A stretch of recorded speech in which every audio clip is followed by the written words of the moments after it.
She lost her job for helping a poor woman, and it happened in a room built for silence. Clara Bennett had learned that silence early in her career. 7 years inside Hawthorne and Company taught her how to read it. Silence meant compliance. Silence meant survival. The glass walls, polished floors, and soft footsteps were designed to make people careful, especially people like Clara, who rose by never being noticed for the wrong reason. That morning, everything felt ordinary until it didn't. The poor woman stood near the reception desk, clutching a worn handbag with both hands. Her coat was clean but tired, the kind that had been brushed too many times to hide its age. She waited while the receptionist scanned the screen, then shook her head without looking up. "There's no appointment," the receptionist said. "You'll need to leave." The woman did not argue. She nodded once, the way people do when they have learned that arguing only makes things worse. Claire saw it from her desk. The nod stayed with her. It reminded her of another nod, years ago, when her own mother had accepted papers she didn't understand after Clara's father died. Back then, Clara had been young, quiet, grateful that someone important was willing to speak to them at all. She told herself to look back at her screen. Instead, she stood. "I can help her," Clara said, surprising herself with how steady her voice sounded. The receptionist frowned. "She isn't a client." "Not yet," Clara replied. That was the first crack. Inside the meeting room, the poor woman sat stiffly, eyes lowered, hands folded as if afraid they might touch something expensive by mistake. Her name was Eleanor Price. She spoke carefully, each sentence measured, as though she had practiced them alone. "My husband worked at the factory," Eleanor said. "There was an accident. They said everything was handled." Clara listened. She always listened well. It was why clients trusted her, and why partners relied on her to smooth rough edges without asking questions. But as Eleanor spoke, Clara felt a familiar tightening in her chest. The files told a story Eleanor didn't know. A clause added late. A benefit quietly removed. A decision made while grief was still fresh enough to blur judgment. Clara had seen it before. She knew exactly what it meant. "You were told this was final," Clara said gently. "Yes," Eleanor replied. "But it stopped. The payments. I thought maybe I did something wrong." Clara remembered her mother asking the same thing years earlier. She knew the rule. Do not advise. Do not explain. Do not interfere. She also knew what silence had cost her family. "There's something you should understand," Clara said, lowering her voice. That sentence ended her career. By afternoon, Clara was called into the boardroom. By evening, she walked out carrying a box with her name written in black marker. No arguments. No second chances. Just quiet disappointment wrapped in polite words. As the doors closed behind her, Clara wondered why helping a poor woman felt heavier than losing everything she had worked for. And why, deep down, it also felt like the first honest choice she had made in years. She lost her job for helping a poor woman, but the truth was she had been moving toward that moment long before Eleanor Price walked through those glass doors. The morning after her dismissal, Clara woke before sunrise out of habit. Her phone sat silent on the nightstand. No calendar alerts. No client emails. No reason to rush. The stillness pressed in, unfamiliar and uncomfortable. She made coffee she barely tasted and sat at the small kitchen table, staring at the cardboard box she had carried home. She hadn't opened it yet. Part of her believed that once she did, the reality would settle in and refuse to leave. Instead, memory came first.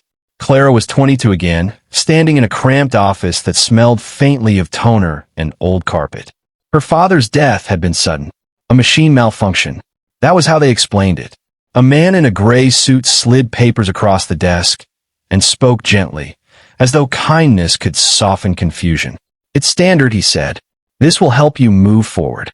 Clara remembered nodding. Her mother nodded too. They signed where they were told. Only later did Clara realize what had been missing. Questions. Explanations. Time. The money ran out faster than expected. The promises did too. By the time Clara understood what they had agreed to, it was too late. The file was closed. The case resolved. Silence again. That silence followed her into adulthood, shaping her choices. She studied law not to fight, but to survive. She learned how systems worked, so she would never be the one standing on the wrong side of the desk again. At Hawthorne and Company, she told herself she was different. She told herself she was helping people by keeping things smooth, predictable, efficient. Eleanor's face had cracked that lie. By midday, Clara finally opened the box. Inside were neatly packed items. A framed photo of her team at a holiday dinner, a notepad filled with reminders written in her careful script, a pen engraved with the firm's logo. Objects that once meant stability now felt strangely distant. Her phone buzzed. An unknown number. "They called me today," the message read. "They said the case might be reviewed. I don't know how to thank you." Clara stared at the screen. Her chest tightened, not with relief, but with fear. Review meant attention. Attention meant consequences, not just for the firm, but for her. She typed back slowly. "You don't owe me anything. I just told the truth." She set the phone down and rubbed her temples. For the first time since losing her job, she allowed herself to feel the weight of what she had done. That afternoon, Clara met her former colleague, Rachel Moore, for coffee. Rachel's smile was careful. "You didn't have to go that far," Rachel said. "You know how this place works." "I do," Clara replied. "That's why I did." Rachel hesitated. "They're saying you crossed a line, that you made things complicated." Clara thought of Eleanor's quiet voice, of her mother's nod, of all the things left unsaid. "Some lines should be crossed," she said. That night, Clara lay awake, staring at the ceiling. Somewhere in the city, a poor woman waited to see if the world would finally treat her fairly. Clara didn't know yet what she would gain in return. She only knew the past had finally caught up with her, and it wasn't done asking questions. She lost her job for helping a poor woman, but the loss didn't end when the office doors closed. It followed her into every quiet moment that came after. 2 weeks passed. Then 3. Clara sent applications daily. Her resume was strong. Her experience unquestionable. The responses, however, were careful, delayed, or non-existent. When interviews did come, they changed after reference checks. Smiles tightened. Conversations shortened. "We'll be in touch" became a familiar ending. One afternoon, Clara sat in a small interview room across from a hiring manager who kept glancing at his notes instead of her face. "Your work history is impressive," he said, "but there's context." Clara understood. Context was another word for caution. Outside, the city moved on without her. People hurried to offices she no longer entered. The identity she had built around competence and reliability felt thin without a place to stand. Her phone buzzed again. "Eleanor, they asked me to come in tomorrow," the message read. "I'm scared." Clara typed back immediately. "You're not alone. Just tell the truth." As she sent it, a thought unsettled her. Eleanor's case was growing, and with growth came attention. Someone, somewhere would trace it back to her. That evening, Eleanor came to Clara's apartment. She arrived with a small paper bag, her posture apologetic, as if taking up space required permission. "I brought bread," Eleanor said. "I bake when I'm nervous." They sat at the kitchen table. Eleanor spoke about the meeting, about the questions that seemed to circle around the same missing detail. Why had the amendment been added? Who approved it? When did she sign? "They asked if anyone helped me," Eleanor said quietly. Clara paused. "And what did you say?" "That someone finally listened." The answer stayed with Clara long after Eleanor left. That night, a news article appeared online. No names yet, just a mention of a reopened workplace settlement linked to Hawthorne and Company. Clara read it twice, then a third time. Her hand shook slightly. She remembered something a senior partner once said in passing: "Problems don't disappear. They just wait." The next morning, Clara received a call from a number she didn't recognize. "Ms. Bennett," a man said. "This is Daniel Reed. I represent Hawthorne and Company." Her stomach tightened. "We'd like to ask you a few questions," he continued. "Nothing formal, just clarification." Clara agreed to meet, though every instinct warned her not to. They sat across from each other in a quiet cafe. Daniel's tone was friendly, but his eyes missed nothing. "You were well regarded here," he said. "What you did was unexpected." "I answered a question," Clara replied. "You provided guidance. I provided information." Daniel smiled thinly. "Information can be powerful." He leaned back. "You understand how this looks. a former employee influencing a vulnerable client. Clara met his gaze. She wasn't vulnerable. She was uninformed. The smile faded. "We prefer to resolve matters quietly," Daniel said. "Cooperation helps." Clara stood. "So does fairness." As she walked away, her heart pounded. The risk had changed. Helping a poor woman had cost her a job. Now it threatened something deeper, her future. Yet beneath the fear, something steadier remained. For the first time, Clara wasn't retreating into silence. And that choice was about to demand more from her than she ever expected. She lost her job for helping a poor woman, but Clara was beginning to understand that Eleanor Price had been carrying far more than grief into that office. The meeting Eleanor feared did not end the way she expected. When she returned to Clara's apartment days later, her face looked different.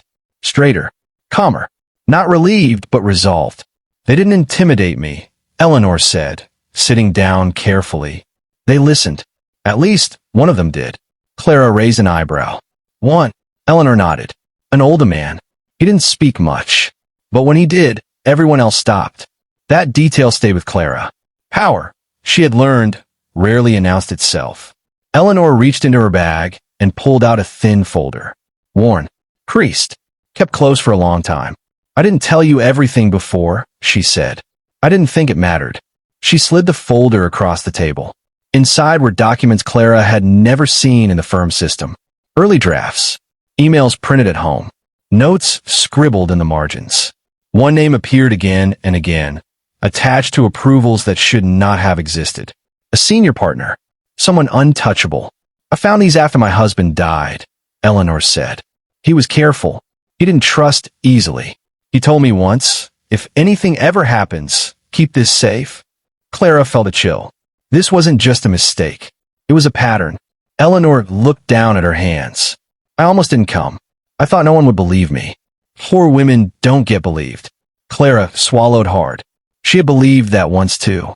Flashback came without warning. Her father at the kitchen table, explaining safety procedures he never trusted. Her mother insisting everything would be fine.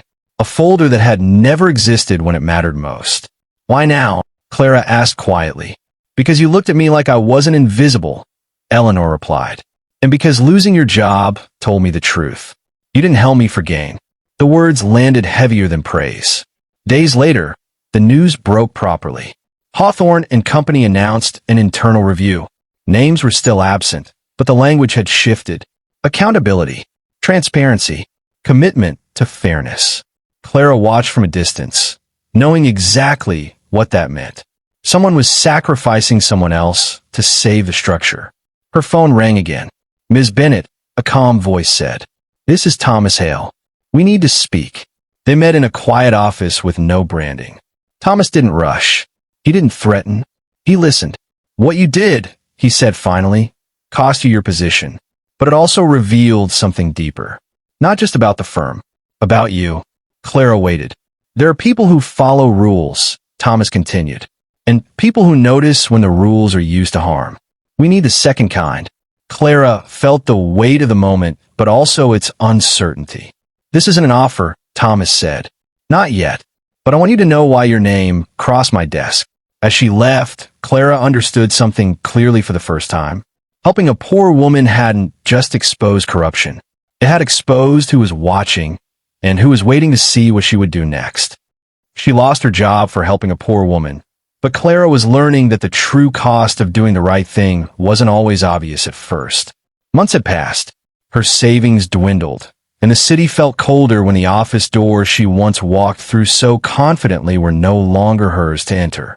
Every interview felt like a reminder that the world rewarded caution, not courage.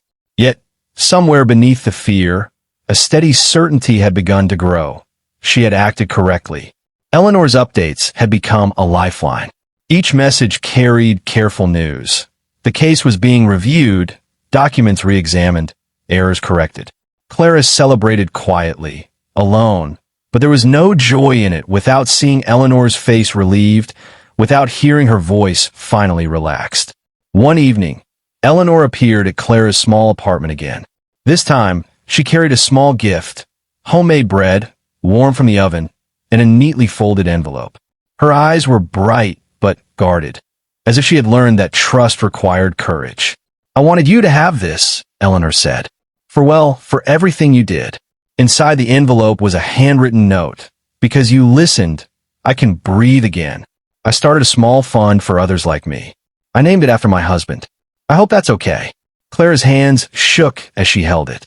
She felt the weight of all the months. The fear, the uncertainty, the lost salary, the silence of friends who didn't know how to respond. And yet, something in her chest lifted. What she had gained wasn't money. It wasn't status. It was far rarer, proof that compassion could change a life. That night, Clara lay awake thinking about the path that had brought her here. She remembered her father's sudden death, her mother's signing papers she barely understood, and the helplessness she had felt at 22. She remembered Hawthorne and company, the careful smiles, the polite disapproval, and the lesson she had learned too late. Silence could save your career, but it could destroy your soul. The phone buzzed. Another call, another unexpected opportunity. Thomas Hale, the man who had been watching, had reached out. A new ethics and client advocacy division was forming. They were looking for people like Clara, people who could see what others ignored, who would act when no one else would. The irony struck her. Losing her job had led her to exactly where she was meant to be. The world that had punished her for compassion was now the same world offering her a place to make a real difference. Clara looked at the city lights outside her window. It was still the same city, filled with the same hurried, indifferent people. But now she had a purpose. Now, her choices could ripple outward, touching lives she had never imagined. Helping a poor woman had cost her everything she thought she valued. But what she had gained in return, trust, impact, and a quiet authority to do what was right, was something no corporation could ever take away. And deep down, she knew that this was only the beginning. She lost her job for helping a poor woman, but the ultimate gain came quietly, in ways Clara had never expected. By the time Clara accepted the role as client protection lead in Thomas Hale's new division, the weight of the past months had settled into a steady determination. The office was small, unbranded, unassuming, but every case mattered here. Every life she touched would be more than a file or a form. It would be real. On her first day, she found a simple envelope waiting on her desk. No logo, no instructions, just her name written in familiar handwriting. Her fingers trembled slightly as she opened it. Inside was another note from Eleanor. "Because you believed me, others will not have to suffer in silence. Thank you. I've started a fund in my husband's name to help people like me. Every time you listen, you create hope." Clara sat back in her chair, the city skyline stretching beyond the window. She thought about the journey that had brought her here, the choice to step forward when silence was easier, the loss of a job that had defined her life, and the quiet, unwavering trust of someone she had chosen to help without expectation. Her mind wandered back to that morning at Hawthorne and Company, the way Eleanor had stood, hands trembling, eyes cautiously hopeful. Clara remembered her own fear of speaking up, of crossing invisible lines, of being dismissed. And she realized something profound. The act of helping a poor woman, of taking that risk, had changed far more than just Eleanor's life. It had changed hers. There was a knock at her office door. Eleanor stepped in, carrying a small package of homemade bread. She smiled, softer than before, as if she had learned that kindness, once given, could ripple outward endlessly. "You've given me more than you'll ever know," Eleanor said. Clara shook her head, overwhelmed. "You gave me more," she replied. "You reminded me why it's worth standing up, even when the world tells you to stay silent." For the first time, Clara understood the true reward. It was not recognition, salary, or even security.